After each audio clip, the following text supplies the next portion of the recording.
Un avion Air France avec 215 passagers à bord a disparu des écrans radars au large du Brésil. 3h33 la nuit dernière, c'est l'heure du dernier contact entre l'Airbus A330 d'Air France et le contrôle aérien brésilien. Dans cette zone non couverte par les radars, les avions de l'armée de l'air brésilien ont aussitôt décollé pour entamer leurs recherches. Le matin du 1er juin, dans une déflagration médiatique sans précédent, le monde apprend la disparition du vol AF447, la liaison régulière entre Rio et Paris. À son bord, 216 passagers et 12 membres d'équipage. 32 nationalités différentes, la pire catastrophe aérienne que la France ait connue. Ces avions, avec l'aide du Brésil, de l'Espagne, des États-Unis. Les derniers messages de l'avion proviennent du milieu de l'océan Atlantique. La zone, 17 000 km² non couverts par les radars et parcourus de courants instables et violents. Des reliefs comparables à la chaîne du Mont Blanc, immergés par 4000 mètres de fond. Peut-être le pire endroit pour lancer des recherches. Le 6 juin, les équipes de secours découvrent en surface les premiers débris de l'Airbus.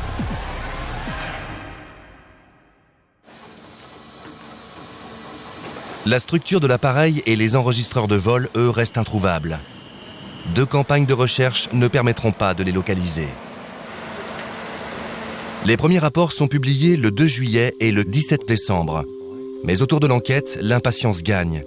C'est l'heure des spéculations en tout genre. Les hypothèses les plus farfelues émergent. Le dernier indique une possible dépressurisation de la cabine. L'hypothèse de la dislocation en vol de l'appareil est avancée. Qu'est devenu le vol AF447 ? Comment l'un des avions les plus modernes de sa génération a-t-il pu disparaître en mer avec 228 personnes à son bord ? Depuis plus de 6 mois, le bureau Enquête-Analyse cherche à comprendre les causes du crash. Expliquer les accidents d'avion pour améliorer la sécurité aérienne est sa seule et unique mission, sa raison d'être. Mais l'analyse des débris ne suffit pas. Seules les boîtes noires pourront fournir les explications. Le 21 août, alors que les enregistreurs n'émettent plus, la préparation d'une nouvelle phase de recherche est annoncée. Le BEA s'apprête à tenter l'impossible.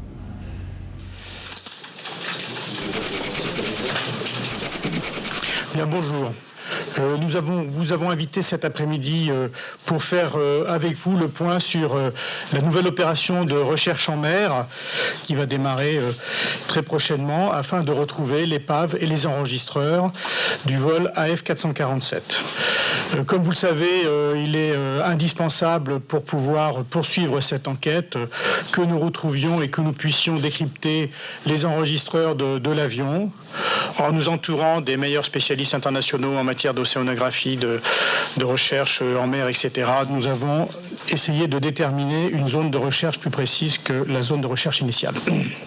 Est-ce que c'est l'opération la plus coûteuse, la plus sophistiquée technologiquement que le BEA a eu à mener pour un accident aérien ?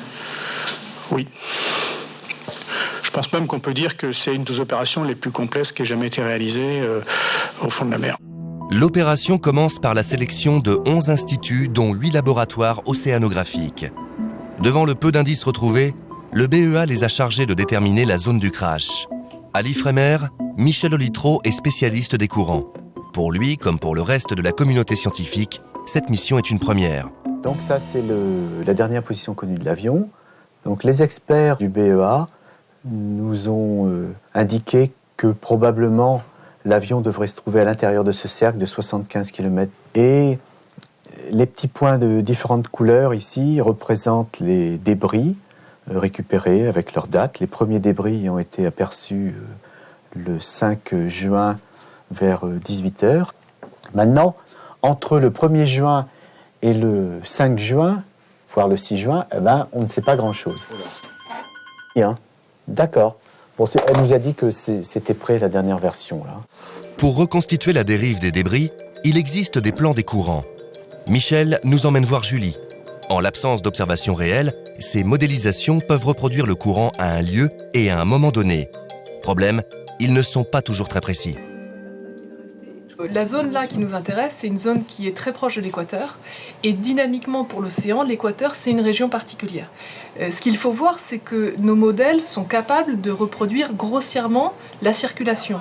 Mais quand il s'agit de reproduire des trajectoires très isolées de particules très faibles à l'échelle de l'océan, c'est là où nos modèles ont les plus grosses faiblesses. Donc c'est là où on va le moins correspondre à ce qui se passe dans les observations. Autre problème, ces modèles n'intègrent pas tous les facteurs qui jouent sur la dérive d'éléments immergés. Ils doivent être corrigés par une observation réelle. Un des forçages importants, et surtout pour les courants de surface, c'est le vent.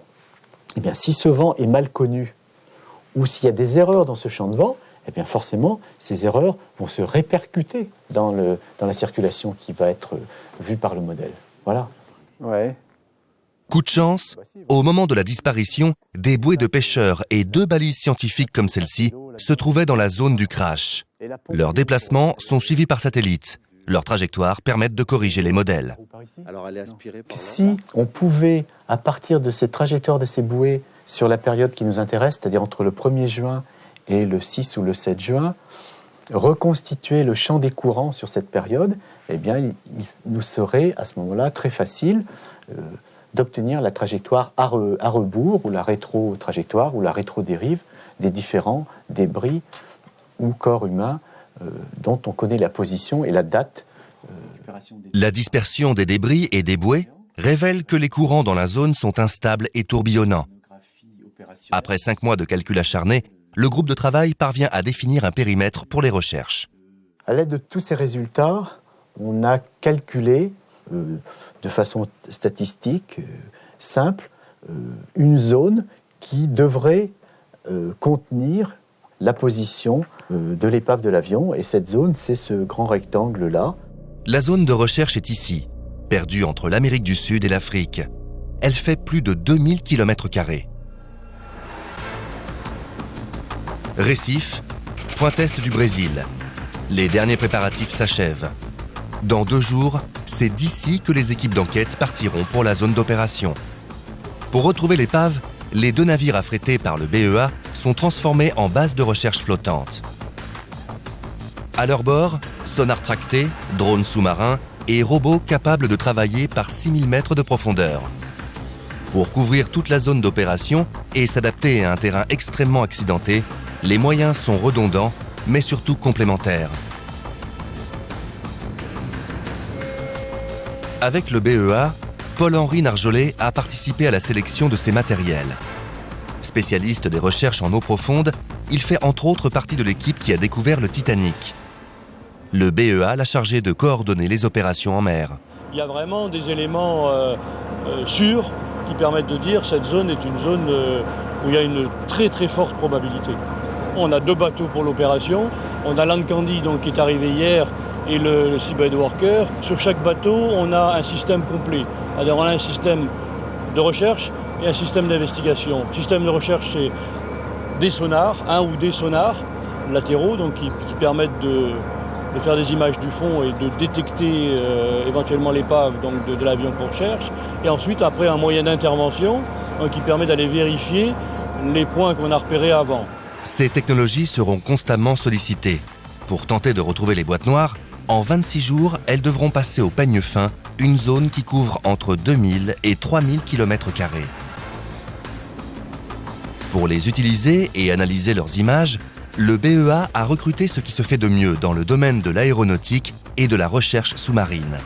À bord, le Woods Hole Institute, plus ancien institut océanographique américain, et Phoenix International qui a déjà travaillé à 3 reprises pour le BEA. Quand on parle de récupération d'avions, ces équipes ont fait plus d'opérations que la marine américaine. Elles ont fait plus de récupération d'avions que qui que ce soit. Le vrai défi, c'est de le trouver. Une fois qu'il est localisé, la récupération est très simple. Beaucoup d'avions sont récupérés, la difficulté, c'est de le trouver. Le défi avec celui-là, c'est qu'il n'y a pas beaucoup d'informations sur l'endroit où il se trouve. Et il n'y a pas de suivi radar ou d'autres informations susceptibles de nous donner une localisation exacte. Avec un calcul de rétrodérive sur 6 jours, il y a beaucoup de variables. Donc restreindre le périmètre de recherche est le premier défi. Le second, c'est le terrain. C'est un terrain très rocheux, très rugueux. Alors il y a toujours des risques de percuter le fond ou que les reliefs cachent les débris. Le défi, parvenir à faire travailler ensemble ces experts venus de milieux si différents.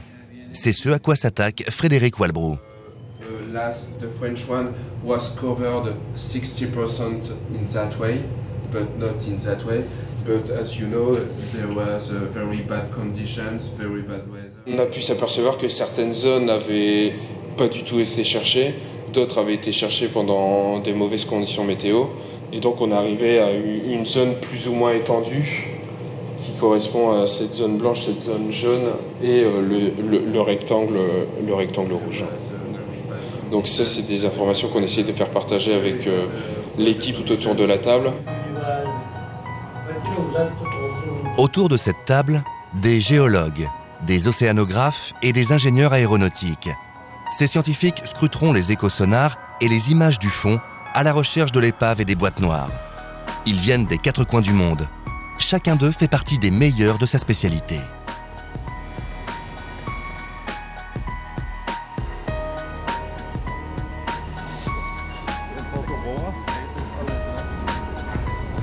Dans la catastrophe, le Brésil a perdu 52 ressortissants. Jusqu'au dernier jour, les équipes travaillent sous une pression médiatique constante.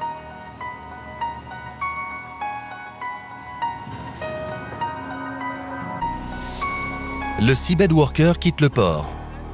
Dans 2 jours, il sera rejoint par l'Anne Candies à pied d'œuvre pour lancer les recherches.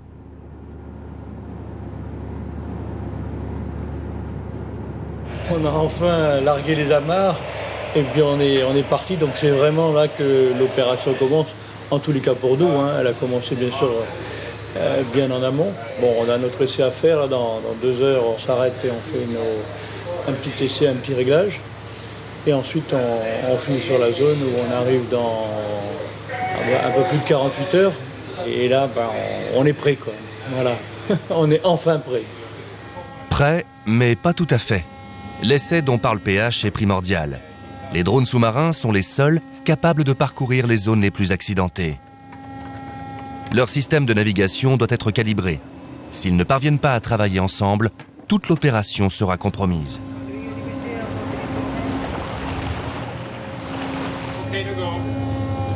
Okay, take her up. Yeah, we're proceeding to launch.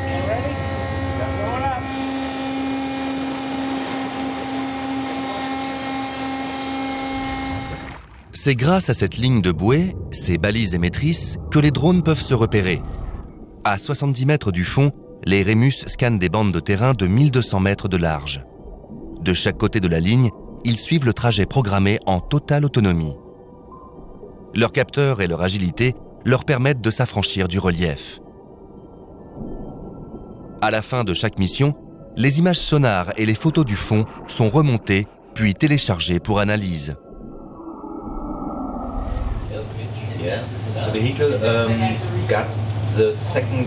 On en est à la 2e position GPS et le drone est sur le chemin pour atteindre la prochaine position.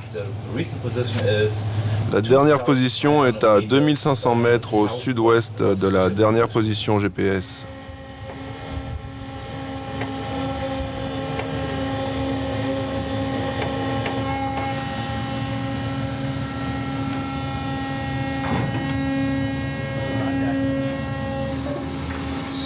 Le test s'avère concluant.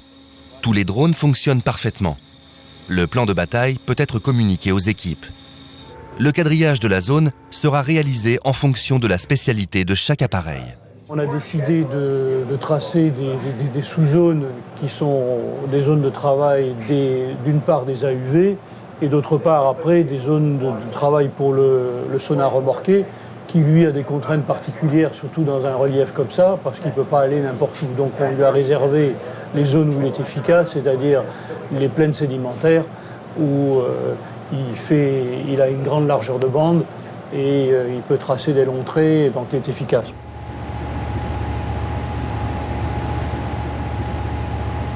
On est à 477 mètres du point de largage. On va laisser glisser le bateau sur 300 mètres et le mettre en stabilisation. Quand les opérateurs seront prêts, on commencera à tracer la ligne de bouée et ils largueront les balises.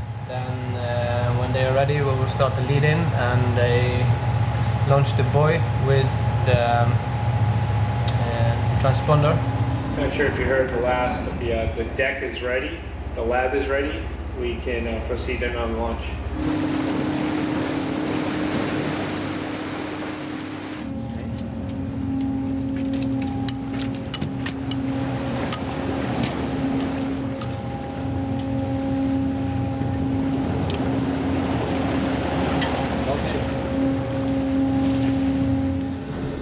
1er avril, 23h.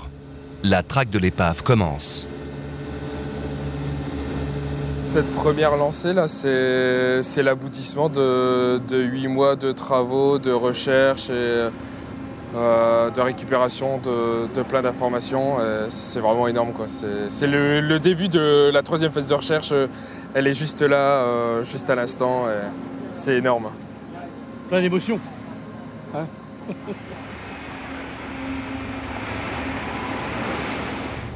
Dans cette salle, Neil McPhee suit en temps réel la progression du Rémus. En cas de nécessité, il pourra le dérouter ou faire avorter sa mission. Il est juste là. Il est presque à la moitié de la première ligne. À la fin de la mission, quand on récupère le véhicule, on transfère les données du sonar et on les traite. Après, elles partent chez Andy et Dorsey. Ils les analyseront.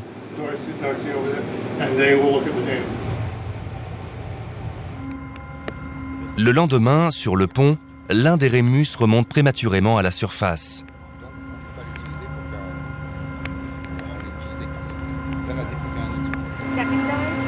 Là, c'est le 2e Rémus qui est allé au fond et qui remonte à la surface. Le premier est encore au fond. Il se comporte bien et continue sa mission. On espère qu'il rapportera de bonnes données. Nous n'aurons pas le temps de voir le transfert de ces premières images du fond. Une équipe du BEA part pour Lancandies. Le 2e navire est arrivé sur zone dans la nuit.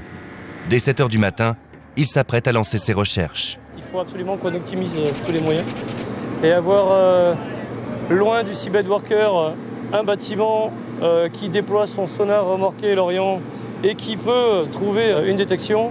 Il faudra qu'on soit à bord pour confirmer la présence de l'épave.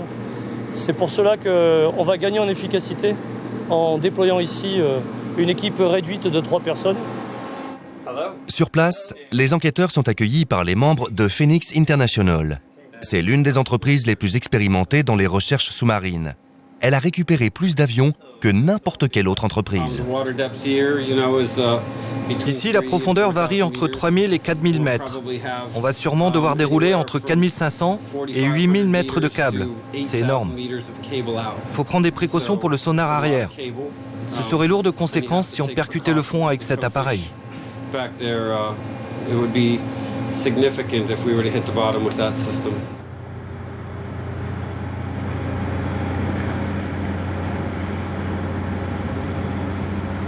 À 40 mètres par minute, le sonar tracté s'enfonce à plus de 3500 mètres de profondeur. Par rapport au Rémus, l'Orion navigue plus loin du fond. Mais il dispose d'une largeur de bande de 2400 mètres. Sur les terrains plats qui lui ont été réservés, il peut scanner jusqu'à 90 km² par jour, l'équivalent des 3 Rémus réunis. Moins manœuvrable, il trace dans les plaines de longues lignes droites. Les images remontent par le câble en temps réel. À l'autre bout des 4000 mètres de fibre optique, il y a cet homme, Charles Capica. En 35 ans de métier, il a retrouvé plus de 100 aéronefs civils et militaires. L'affichage de cet écran représente une bande de terrain de 2400 mètres de large. Les morceaux d'avion y apparaissent très très petits. Au fil des années, nous avons retrouvé beaucoup d'avions. On est habitué à reconnaître les formes que prennent les débris quand ils touchent le fond. C'est différent des formes géologiques naturelles des fonds marins. Ils ressortent parce qu'ils sont différents de tout ce qui les entoure. D'ici une semaine, le sonar couvrira plus de 600 km². À minuit, nous quittons Charles. Relayé toutes les 12 heures, il va scruter cet écran à la recherche de débris potentiels.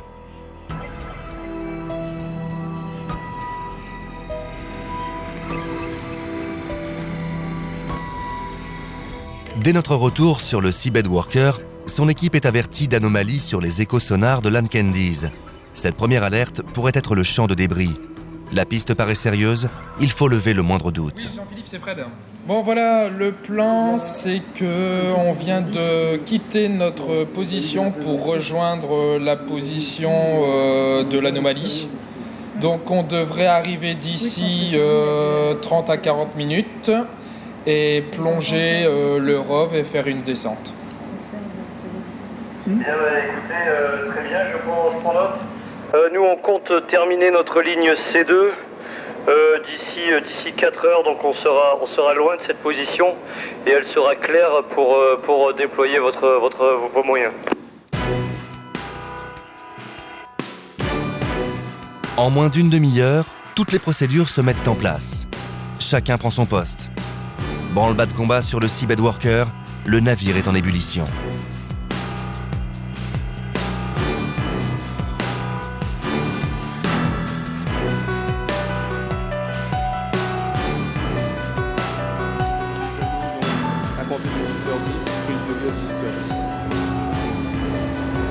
Nous, notre objet, c'est justement de vérifier que le panier est bien vide avant de se mettre à l'eau pour être sûr, auprès de la justice, que tout se déroule dans les règles de l'art. Point de vue procédure judiciaire.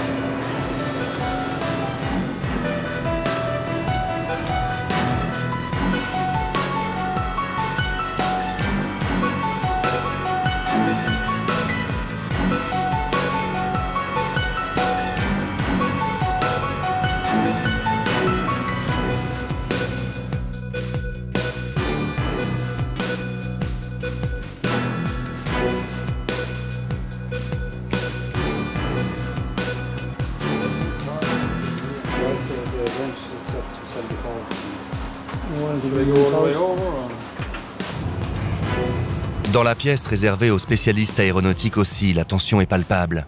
Quand le champ de débris apparaîtra, ce sera à eux de guider le robot vers les boîtes noires. Donc la première étape, c'est la vérification qu'on a l'épave. Deuxième étape, c'est faire la mosaïque de photos avec les Rémus. Et après avoir étudié la mosaïque et avoir vu la répartition du champ de débris, on va pouvoir descendre avec le ROV et là vraiment se donner des orientations en fonction de ce qu'on recherche, donc notamment les enregistreurs de vol.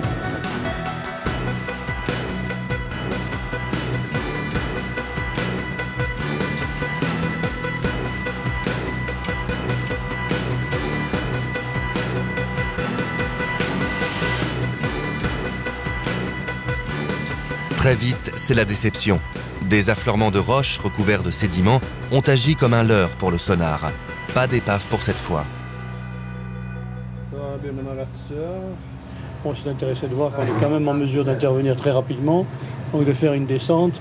Pendant ce temps, l'autre bateau, lui, continue à travailler, donc on ne perd absolument pas de temps pour aller faire une investigation. Bon, c'est des rochers, effectivement, il y avait une forte probabilité que ce soit des rochers, mais bon, c'était intéressant de voir et je pense que c'est un excellent test qu'on a fait, quoi. Pas de découragement. Il reste encore près de 20 jours de recherche à l'expédition. Sur le pont, la noria des Rémus est incessante. Après un dernier réglage, ils peuvent affronter des pentes de 35 degrés. Chaque jour, ils avalent jusqu'à 100 km² de surface sous-marine.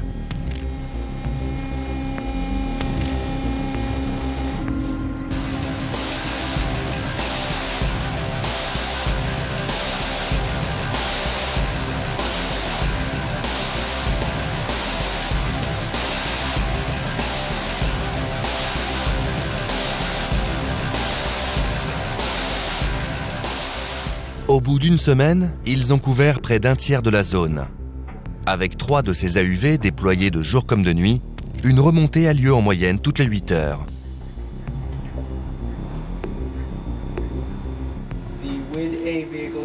Le véhicule est prêt pour téléchargement.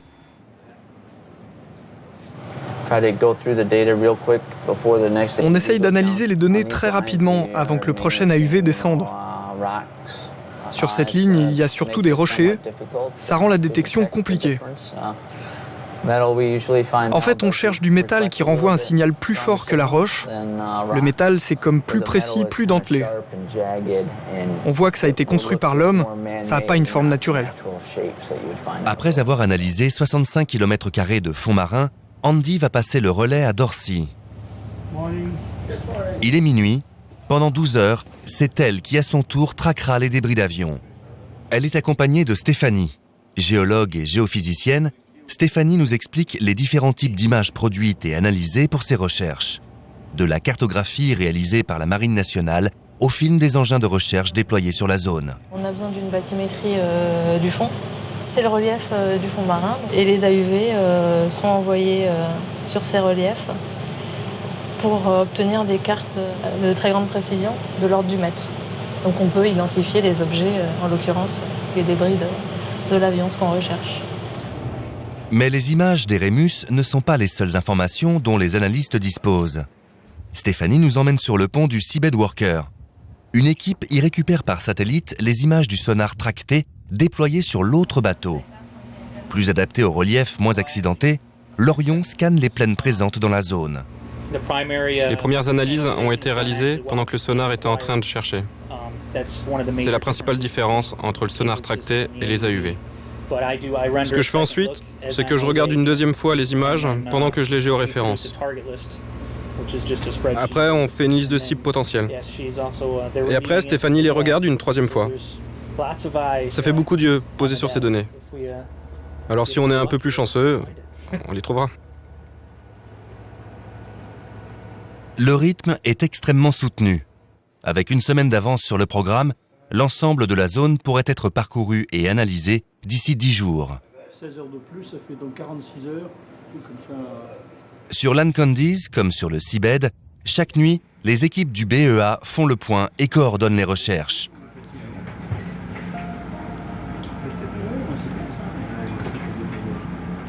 Il est 4 heures du matin. Une nouvelle inquiétante pourrait mettre un terme à la progression du Seabed Worker. On s'est aperçu qu'un des Rémus qui devait remonter n'est pas remonté à l'heure prévue. On va faire une recherche pendant à peu près 7-8 heures pour essayer de localiser. Ensuite, bon, de toute façon, on reviendra ici au point de départ. On essaiera de nouveau de réinterroger l'engin pour voir si par hasard il n'est pas d'un autre côté de la montagne ou enfin, d'une montagne au fond et qu'il a pu être caché. Donc on va essayer de faire des stations autour pour continuer à interroger. Mais jusqu'à maintenant, disons que chaque fois qu'on a interrogé, on n'a pas eu de réponse. Cette disparition est extrêmement préoccupante. Dans le monde, il n'existe que 6 appareils de ce type. Chacun vaut 3,2 millions de dollars. Que le Seabed décide de lancer des recherches ou d'abandonner le Rémus, l'expédition risque de perdre un temps précieux. Sur l'Ancandies, l'Orion a également subi des avaries. Les courants latéraux et les 4 tonnes de pression par centimètre carré qui pèsent sur le câble manquent de le sectionner. Le sonar est également défectueux. Tour de force. En quelques heures, les ingénieurs du bord parviennent à le réparer et à le remettre à l'eau.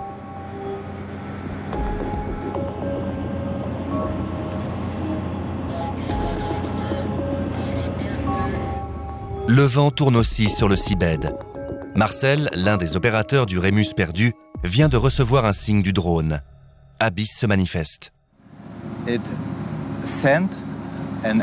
Il a envoyé un SMS par liaison satellite et il est possible de décrypter ces informations. Si on y arrive, alors on saura où se trouve le drone. Maintenant, nous sommes sûrs qu'il est en surface.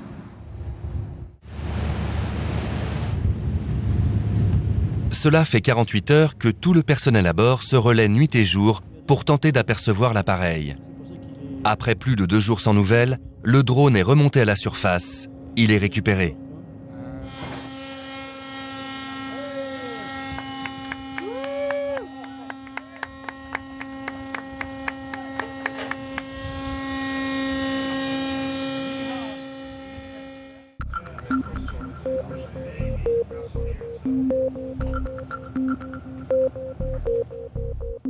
De nouveau 3, les Rémus progressent vite. Les navires sont de petites usines. Elles ne s'arrêtent jamais.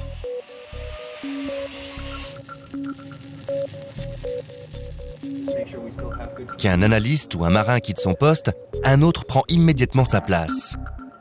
Pour s'adapter aux horaires, les repas sont servis 5 fois par jour. Le cycle de travail reste ininterrompu.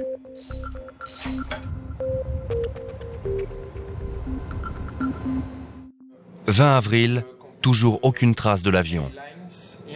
Maybe we may add one A0 line just at the edge of the box and maybe add one line here just to complete the overlap between Remus and me. What we are trying to do is to have a list with where we remove À mesure que l'étendue de zone fouillée augmente, l'optimisme de l'équipe s'émousse, pas celui de PH. Si l'avion se trouve bien dans le rectangle rouge, les équipes s'en rapprochent forcément. Ce qu'on va faire dans les jours qui viennent, là, immédiats, c'est qu'on va se diriger vers l'ouest. Et ici, on va faire une zone qui est particulièrement intéressante. Pourquoi cette zone-là ? Parce que, en plus de toutes les données de rétro-dérive, c'est une zone qui n'a jamais été couverte par les avions au moment des premières recherches SAR. Et c'est une zone qui n'a pas non plus été recherchée avec les systèmes acoustiques au moment où on essaie de détecter les pingers.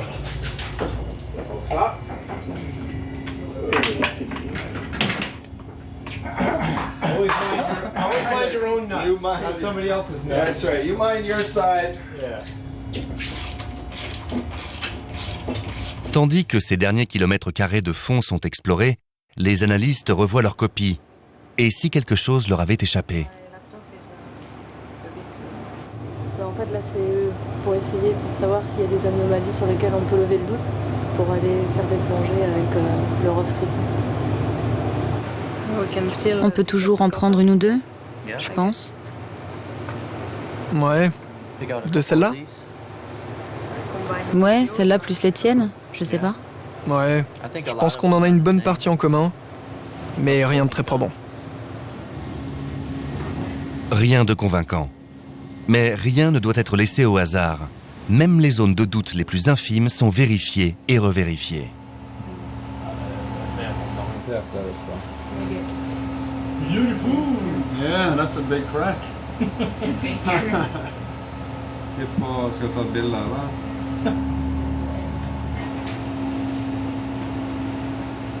D'abord le ROV, puis c'est au tour des Rémus. Capable d'effectuer 200 photos en moins d'une minute. Lors d'une dernière plongée, il dresse un constat, celui d'un échec. Là, ça doit être du sable. On est passé sur une zone de rocher un petit peu plus tôt. Toute l'aire de recherche a été passée au crible. L'épave ne s'y trouve pas. À 6 jours de la fin de l'expédition, une décision doit être prise. Seul le BEA peut trancher. Nous permettrait, je pense, en cohérence avec ce qui avait été jusqu'ici, d'étendre un peu la zone de recherche autour de la zone définie par les scientifiques pour un coût marginal relativement faible, mais évidemment sans la perspective de quadriller l'ensemble du cercle aéronautique. Alors, moi je voudrais juste rajouter une petite chose en ce qui concerne le rectangle, c'est que dans la partie nord du rectangle, donc la partie qui est au-delà des 40 nautiques, ça nous paraît pas très prudent d'aller au-delà de ce qu'on a déjà fait dans une zone non cartographiée. Ce qui nécessite des travaux complémentaires que vous n'avez pas effectivement jusqu'ici perçus comme nécessaire, que par ailleurs il y a quand même une zone dans le sud-ouest où les courants auraient pu nous amener, enfin plutôt la rétro-dérive aurait pu venir de là et qui n'a fait l'objet jusqu'ici d'aucune recherche, et que si on ne trouve pas dans ces zones-là qui sont quand même dans la cohérence des travaux des scientifiques, c'est que vraiment il faut qu'on arrête et qu'on réfléchisse et qu'on revoie toutes les choses. On évalue la situation. D'accord. À bord, une partie de l'équipe aimerait prendre quelques semaines à terre pour échafauder une nouvelle stratégie. Cette option n'est pas envisageable. Il y a 8 mois, au BEA, Olivier Ferrante s'était occupé de réunir le matériel et les personnels nécessaires pour l'opération. Plus de 7 nationalités, des contrats internationaux civils et militaires. Un défi logistique difficilement renouvelable. On a fait un appel d'offres international pour sélectionner les moyens les plus adaptés avec les navires de support. L'industrie pétrolière travaille dans la gamme de 0 à 2000 mètres de profondeur. Et comme vous le savez, on est au milieu de l'Atlantique, dans des profondeurs qui vont vers 4000, même au-delà. Donc il nous faut du matériel spécialisé, qu'ont en général les instituts océanographiques. Des matériels rares. Pour les obtenir, il faut parfois interrompre des programmes scientifiques planifiés des années à l'avance. Reste ensuite la problématique des contrats et des autorisations. Il s'agissait d'avoir les 3 Rémus, donc 2 qui appartiennent au Wait Institute for Discovery et 1 qui appartient aux Allemands de Geomar. Ces 3 Remus sont exploités par Woodsole, donc qui est l'équivalent de l'Ifremer aux États-Unis. Ils étaient à bord du Seabed Worker, un bateau de nationalité norvégienne, qui avait également à son bord un robot. Vis-à-vis des Américains, on a eu donc un contrat également d'affrètement avec Phoenix International, donc le département de défense américain, pour bénéficier des services de l'US Navy. Pour explorer dans la zone économique brésilienne, il faut avoir toutes les autorisations préalables. Donc vous voyez, entre le mois d'octobre et le mois d'avril, pour avoir les bateaux opérationnels en train de rechercher, c'est à peu près 6 mois. 6 mois, un temps dont l'expédition ne dispose pas. Dès le lendemain, la décision tombe. L'enjeu est trop important, la difficulté de réunir le matériel et les équipes trop grande. Il faut tout tenter et le faire tout de suite, quitte à étendre la zone de recherche. La décision est de continuer avec le Seabed Worker et les Remus, et probablement avec le robot, mais avec un équipage réduit. Pour une durée de 22 jours sur site, le but est de fouiller le haut du rectangle du sud de la zone depuis le dernier point connu de l'avion jusqu'au nord-ouest.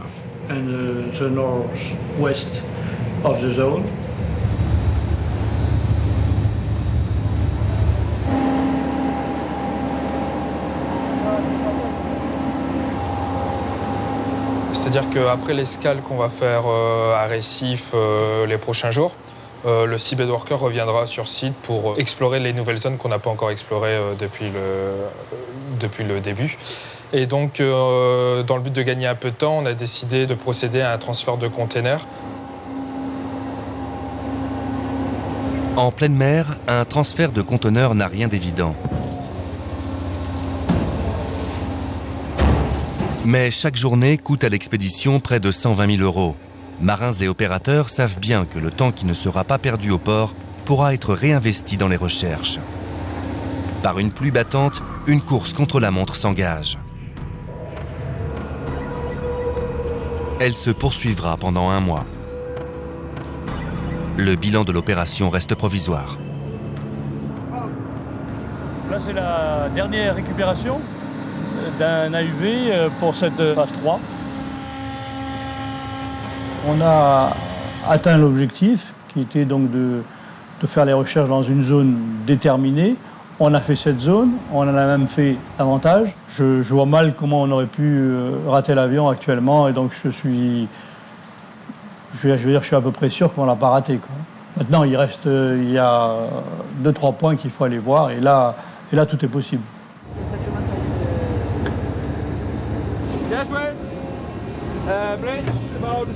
Déjà prêtes, à l'arrivée au port, les équipes de relève du BEA et d'Airbus embarquent immédiatement.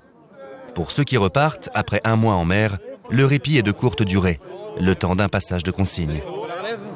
Écoute, oui. Ouais. Bon, vous allez laisser du bon travail. Ouais. Et, on a bien rodé les équipes.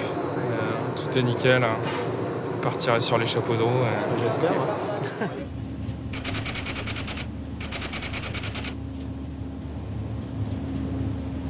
Pour cette nouvelle étape, le Seabed est maintenant seul. Le sonar tracté de l'Ancandiz n'est plus utile. Les fonds à observer sont les plus escarpés de la zone. Nous avons décidé d'avoir 3 zones. La première zone qui est située au niveau on va dire dans un quart sud-ouest, qui se compose en fait de cette partie-là, qui n'a jamais été explorée lors des phases 1 et 2, ni même pendant les recherches en mer après l'accident. La zone numéro 2, qui est située ici, déjà explorée par l'Orion, va être à nouveau explorée par les Remus, sur lequel nous avons encore quelques incertitudes. Et finalement, une 3e zone qui est située au nord, pour laquelle nous n'avons pas de relevé bathymétrique précis, donc c'est pour ça que nous avons choisi de la faire en dernier. À partir de là, nous aurons couvert l'ensemble des zones de recherche prévues initialement. Doesn't give us a lot of options. Okay.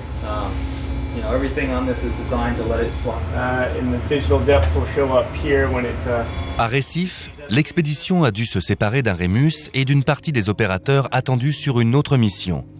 En équipe réduite, tout le personnel présent à bord doit maintenant participer aux opérations des drones. Le transit jusqu'à la zone de plongée se transforme en cours de Rémus accéléré. Yeah, there's the dummy for it there. Or one of those is the dummy. Okay, so these can go back up in there. And I'll take this one. Same as, plugging it in. Sur zone, officiers de liaison de la Marine nationale, ingénieurs aéronautiques, gendarmes et enquêteurs techniques, tous mettent la main à la pâte. Les recherches repartent de plus belle.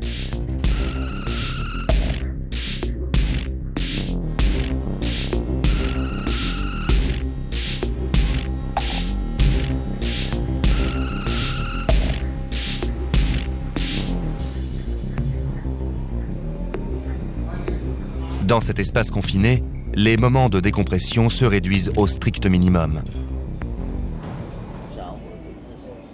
Dans le transfert, le Seabed a gagné une recrue de choix.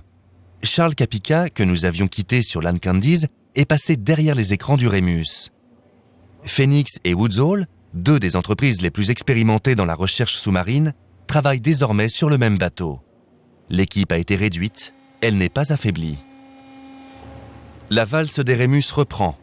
35 jours qu'elle rythme la vie du bord. 35 jours que les écrans d'Andy affichent un calme plat.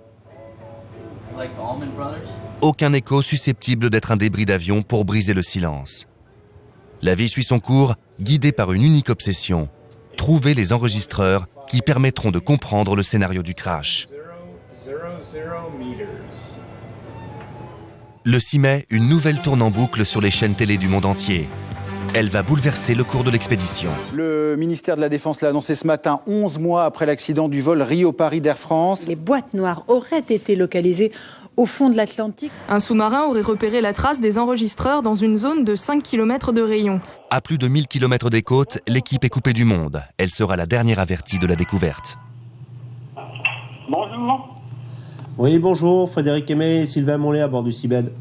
Écoutez, ce qui nous réunit cet après-midi, c'est évidemment la nouvelle surprenante que nous avons apprise ce matin, donc d'une découverte entre guillemets par la Marine nationale des enregistreurs. Alors, le point est situé pas très loin de l'endroit où se trouve actuellement le bateau, à 20 nautiques au sud. Les diffusés, Sophie. Donc 2 degrés 42,2 nord. Comptez 1 degré 15,5 ouest. À 14 nœuds, le bateau fonce vers les balises. Réunion d'urgence sur le Seabed Worker. À bord, la nouvelle a fait l'effet d'une bombe. Jean-Christophe Caillance est officier de liaison de la Marine nationale. Tout juste informé par son état-major, il apporte les premières informations sur le scénario de la découverte.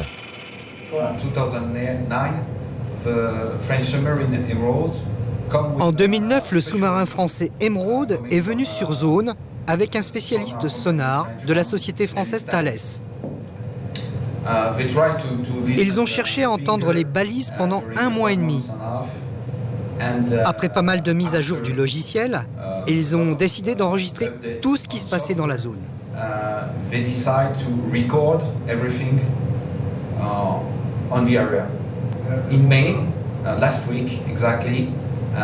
La semaine dernière, Thales a demandé les enregistrements à la marine française pour essayer un nouveau logiciel.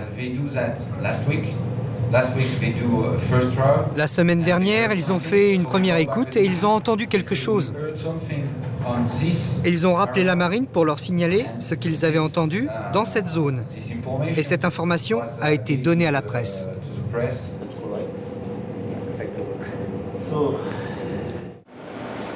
En quelques minutes, l'excitation des premiers jours reprend le pas sur la monotonie des opérations 100 fois répétées.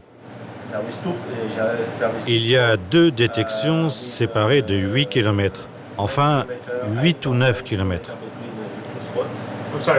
Pardon, 8 ou 9 km entre les deux? Oui.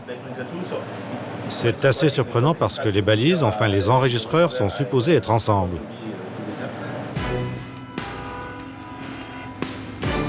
Les 2 cercles de 5 km de rayon devraient être parcourus en quelques jours. Un à un, tous les moyens de recherche plongent dans la nouvelle zone.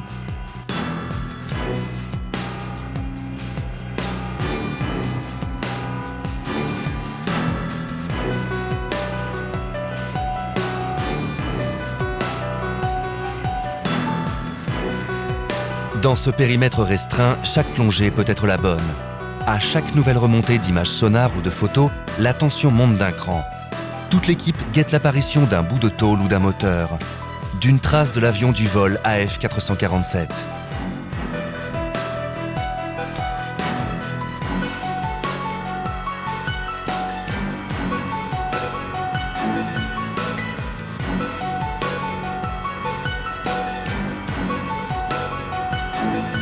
Sur les photos, comme sur les caméras du ROV, les abysses semblent désespérément vides.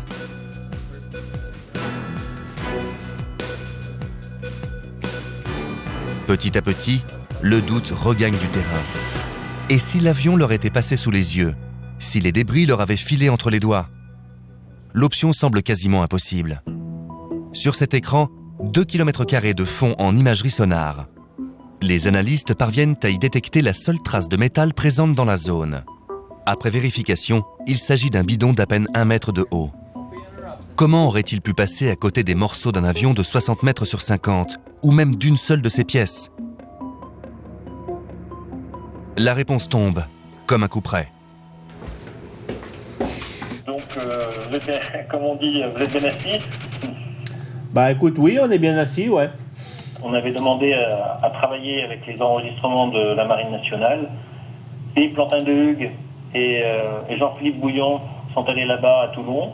Ils ont travaillé avec les marins et d'autres experts sur les détections. Ils les ont prises une par une, et une par une, elles ont toutes été déclassifiées. C'est-à-dire que très probablement, la chaîne d'acquisition sous-marin a enregistré des sons qui venaient de l'intérieur du bateau. Très probablement un opérateur qui se faisait l'oreille sur un enregistrement de Pinger. Donc cet enregistrement, même faible, a été détecté par le sous-marin. Mais par contre, c'est bien Pinger, mais de source interne, mais pas de source externe. C'est ce qu'on craignait et c'est ce qui semble vraiment se produire. L'équipage remballe à la hâte drones et balises. Retour à la case départ. Sur des indications erronées, l'opération a perdu 6 jours pour explorer une zone qui ne figurait pas sur son plan initial. Pour rattraper le retard, les équipes mettent les bouchées doubles. Venue pour quadriller un rectangle de 2000 km², l'expédition en a couvert 6000. Un quart du cercle des 40 nautiques a été passé au crible, analysé sous toutes les coutures. Une performance en soi. Mais à l'heure de rentrée, les équipes ne parviennent pas à s'en satisfaire, et pour cause. Aucune trace de la AF447 n'a été détectée. En 2 mois de mission, on a réussi à couvrir une surface de 6000 km² de fond marin. Malheureusement, on n'a pas trouvé le moindre débris d'avion, ni même une partie. Maintenant, j'aimerais rentrer chez moi, voir ma femme, me reposer, voir mes filles.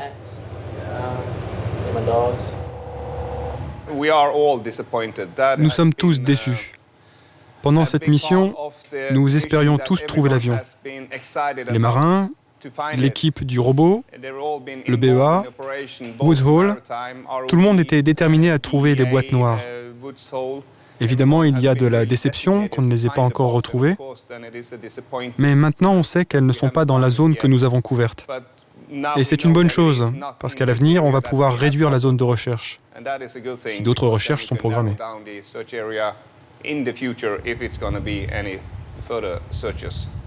Arrivé au Cap-Vert, le mystère reste entier. Qu'est-il advenu du vol AF447? À cette question principale, d'autres s'ajoutent désormais.